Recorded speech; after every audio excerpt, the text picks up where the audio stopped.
అందరికీ నమస్కారం. నేను మీ ఆడ నారాజు.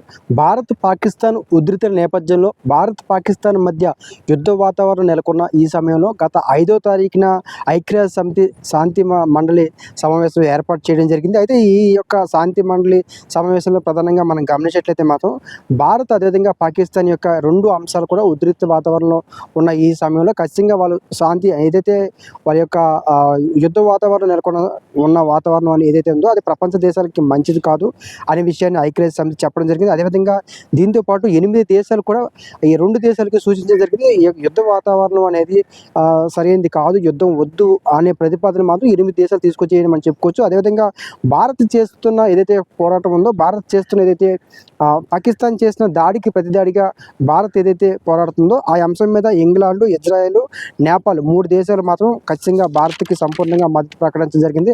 అదేవిధంగా ఐక్యరాజ్య సమితి కూడా గతంలో మనం గమనించినట్లయితే మాత్రం ప్రపంచంలో ఉన్న 192 దేశాలకి ఐక్యరాజ్య సమితి ఒక పెద్ద మనిషిగా వ్యవహరిస్తుంది. ఏ దేశంలో ఏదైతే శాంతి భద్రతలు కావచ్చు, లేదన్నా ఇలాంటి అంశాలు ఏవైనా జరిగిన ఇది 2 దేశాల మధ్య యుద్ధ వాతావరణం నెలకొన్న ఇలాంటి సంబంధాలు అదేవిధంగా అయితే వ్యాపార సంబంధించిన ఇరు దేశాల మధ్య వివాదాలు ఉంటే మాత్రం ఖచ్చితంగా ఐక్యరాజ్య సమితి పెద్ద మనిషిగా వ్యవహరిస్తూ వాటికి సూచనలు ఇవ్వడం కానీ, లేకపోతే శాంతి సంబంధించిన ప్రతిపాదనలు పంపించడం కానీ, లేకపోతే ఇరుగు మధ్య ఏమైనా శాంతి చర్చలు జరిగితే మాత్రం పెద్ద మనిషిగా ఐక్యరాజ్య సమితి వ్యవహరిస్తుంది. గతంలో కూడా మనకు గమనించేటైతే మాత్రం భారత్, పాకిస్తాన్ మధ్య యుద్ధం 1965లో ఒకసారి జరిగింది. అప్పుడు ఐక్యరాజ్య సమితి స్వయంగా భారత్, పాకిస్తాన్ మధ్య ఒక రకమైన ఒప్పందం కూడా చేయడం జరిగింది.